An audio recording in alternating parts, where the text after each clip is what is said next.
Let's take a break from professional English and let's learn some slang words. And that way, your English will be well-rounded and you'll be able to communicate with a wide variety of people, and you'll feel more confident in both formal and casual situations. Your favorite native speaker, Drake, is back to teach you some common slang words. And as usual, I will teach you some of the words and expressions that he's using while he's teaching you the slang words. Learning slang words will help you understand TV shows and songs and, of course, social media. Language is constantly changing, and some of these slang words are fairly new, and other slang words have been around for a while, so maybe you already know what they mean. Epic. Epic is a way to say something was awesome. It was so cool. It was very memorable. It was amazing. You loved it. It was legendary. Let's listen to the way some other people used it. Oh man, look at how high up that was. That was epic. Woo! Yeah. That was epic, guys. Yeah! Man, that was epic. Exploring South Africa in a Jeep. I can't even. I can't even is like a way to say that that situation is so ridiculous, I don't even want to talk about it. Like, I can't even imagine it, or I can't even speak on it. It's like the idea of something being so maybe ridiculous or disgusting to that person. Like, I don't even want to get into that. I can't even. Let's listen to how some other people used I can't even. I can't even think about it. It's like unthinkable. How about FOMO? FOMO, it stands for fear of missing out. And it's basically, you're scared to stay home, or maybe if you stay home on a Friday night while everyone else is out partying, they're at the club, or maybe they're all hanging out somewhere, you feel like you're missing out on that situation. I get it a lot whenever I stay home and everyone's going out. FOMO, I'm scared that I'm missing out on fun. Let's listen to the way Drake used it stands for. FOMO, it stands for fear of missing out. We can say, what does it stand for? When we have an abbreviation or a symbol of something, we can say, what do those letters stand for? What does that acronym stand for? JFK stands for John F. Kennedy. FBI stands for the Federal Bureau of Investigation. To stand for also means to represent or to mean. What values does it stand for? Or what do you stand for? What do you believe in? What are your values? Let's listen to how some native speakers used it in both of these ways. I always use the acronym HALT to describe this tip because it stands for hungry, angry, lonely, and tired. The John Deere brand still stands for something. It stands for quality. It stands for honesty. What is your story? What do you stand for? What do you want? What do you stand for? Can we count on you? Let's learn the phrasal verb to miss out on. Let's listen to how Drake used it. Whenever I stay home and everyone's going out, FOMO, I'm scared that I'm missing out on fun. He said, whenever I stay home and everyone is going out, I'm scared that I'm missing out on fun. To miss out on something is to miss an opportunity, or to lose a chance, or to not benefit from something useful or something fun because you're not doing it. Remember, we need the preposition on to miss out on something. For example, we can say, you should buy it now because it's on sale. Don't miss out on this opportunity. Or, you should have been at the party. You missed out on a great party. Legit. Legit. Something's authentic. It's real. It's legit. His skills are legit. Oh, that guy is so good at basketball. He's legit. It's just a way to say that they're really as good as the people say they are. Let's listen to the way some other people used it. Wow, look at the packaging on this. This is legit. Whatever it is, it's good. Vanilla. Vanilla is a way to say bland, maybe a little boring. You're comparing it to the flavor vanilla. So when I picture it, it's like a vanilla ice cream cone. It's kind of boring, you know? It's not strawberry, it's not mango, it's not chocolate, it's not something fun. It's vanilla. So an example of vanilla might be like a vanilla personality is just someone that has nothing weird about them or nothing interesting about them, just someone that's just like Hey, how you doing? Good to meet you. They're a very vanilla, bland type of boring personality. Let's listen to the way Drake used bland. They're a very vanilla, bland type of boring personality. He said they're very vanilla, bland type of boring personality. Bland is not a slang word. We usually use it to describe food that doesn't have much flavor. Maybe it needs more spices. We can say it tastes bland. The chicken soup was bland. Tofu is bland.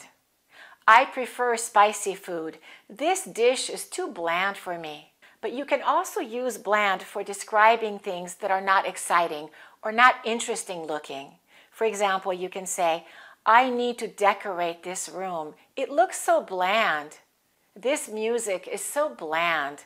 Let's listen to something different. I'm down. I'm down means I would love to do it. I'm open to doing it. I want to do that activity. Hey, you want to come to the party with me? And my response would be, I'm down. I want to go. It's another way to say I'm interested in going, or I'm interested in doing that thing. I'm down. You want to go bowling today? I'm down. Let's do it. Let's learn the meaning of to be open to something, or to be open to doing something. Let's listen to Drake. I'm down means I would love to do it. I'm open to doing it. We need the preposition to and a verb with an ing. I'm open to doing it. I'm open to going there. I'm open to discussing it. I'm open to getting married. And that means I'm willing to do it. I'm willing to consider it. Simp. Simp is, usually it's a guy that is overly nice to women. So a simp would be someone, picture they're getting flowers and chocolate and they're, agreeing with everything that a girl says in order to date them, essentially. They're looking for women's approval by being overly nice. They're being too nice. A lot of times it's seen as a negative thing because, maybe girls don't want someone that agrees with everything they say just to be with them. They want someone that has like their own morals and their own mind. Maybe they don't want someone to worship the ground they walk on. So simp is a negative thing. Yeah, simp is definitely a negative thing, I would say. How would we use it in a sentence? That guy is always sending her messages, hard-eye messages. He's simping for her. He is such a simp. He simps for her. He's simping. He's simping, but you cut off the G. He's simping. Let's listen to the way some other people used it. Simp. Simp. You're a simp. Does complimenting a girl make you a simp? Like before I used to be, like so-called simp, and I used to cry for a girl. So how do you know if you're being a simp? This is a word that has really broken through these days into the new culture. Dating, relationships, all this stuff. People talking about simping. And let's learn the idiomatic expression to worship the ground that someone walks on. Let's listen to Drake. Maybe they don't want someone to worship the ground they walk on. You can say, he worships the ground that she walks on. What does that mean? To worship the ground that someone walks on means to admire them, to love someone very much. We can say, from the way he looks at you, I can tell that he worships the ground you walk on. Drake said, hard-eye messages. That guy is always sending her messages, hard-eye messages. He said, that guy is always sending her hard-eye messages. And this is a hard-eye emoji. Let's practice pronouncing that. That's a little difficult to pronounce. Hard-eye is pronounced the same as hard-eye. Hard-eye. That T sounds like a fast D. Hard-eye. Hard-eye. Those are pronounced the same. Say that with me. Hard-eye emoji. And how do we pronounce these words? You say them. Heart attack. Heart attack. Off the chain. Off the chain. It's amazing. It's really good. It's great. It's so good. It's crazy. It's so good that I can't believe it. It's off the chain. It's super cool. Bougie is just a way to say that someone, they only like the finer things. They only go out to nice restaurants. If it's not super nice, they don't want any part of it. You know, if it's not like a nice name brand, they don't want to wear it. If it's not like a really high-end restaurant, they don't want to eat there. They only go to bougie places. They only go to like high-end, nice, top dollar places. So they're high maintenance? High maintenance, yeah, bougie. I'm a little bougie. I always have to have my hair cut. I get my hair cut like once every 2 weeks. So, oh, you do? Yeah, some people could even say that that's bougie, like, oh, he's always getting his hair cut. He's always, you know, something like that. Let's listen to the way some other people used it. Super bougie, 5-star hotel. You are bougie. Yeah, I guess you could say that. I think I'm like a little bit bougie. Let's listen to the way Drake used the finer things. Bougie is just a way to say that someone, they only like the finer things. Drake said they only like the finer things. We usually use the expression this way, the finer things in life. The finer things are the high quality things, the expensive things, luxurious things, or the pleasures of life. The finer things in life. We can say they have a lot of money. They enjoy traveling and the finer things in life. Do you only like the finer things in life? If you do, you need to have a lot of money because the finer things in life cost a lot. Let's learn the meaning of high-end and top dollar. Let's listen to Drake. They only go to bougie places. They only go to like high-end, nice, top dollar places. Drake said they only want to go to high-end, nice, top dollar places. Let's practice using these two expressions. High-end means the most expensive or very good quality. We can say, this is a high-end restaurant, or this is a high-end neighborhood. Can you show me something a little higher end, a little better quality? Let's learn the meaning of top dollar. Top dollar means a lot of money, a very high price, to pay the highest possible price. We can say people are willing to pay top dollar for those concert tickets. This is a good time to sell your house. If you sell your house now, you can get top dollar for it. A game. A game, you're bringing your best, you're on point, you're bringing your A game, you're at your very best, you're trying your best, you're sharp mentally, maybe physically. So we say to bring your A game usually, right? Yeah, to bring your A game is to come prepared, to come fully equipped, to come ready to play or ready to even like someone can bring their A game to a business meeting. You know, if they practice talking in the mirror, if they know exactly what they're going to say in that meeting, hey, they really brought their A game that day. They really impressed their boss. They brought their A game. To bring your A game. A game is your highest level of performance, the best performance possible. If we don't bring our A game, we don't have a chance. If you want to compete with that team, you'd better bring your A game. I have an important job interview tomorrow. I need to bring my A game. Let's learn the meaning of to be on point. A game, you're bringing your best, you're on point. To be on point is to be perfect, to be exactly right, to be as good as it can be. You can say, that performance was on point. Your cooking was on point tonight. Let's learn the meaning of the expression to be at your very best.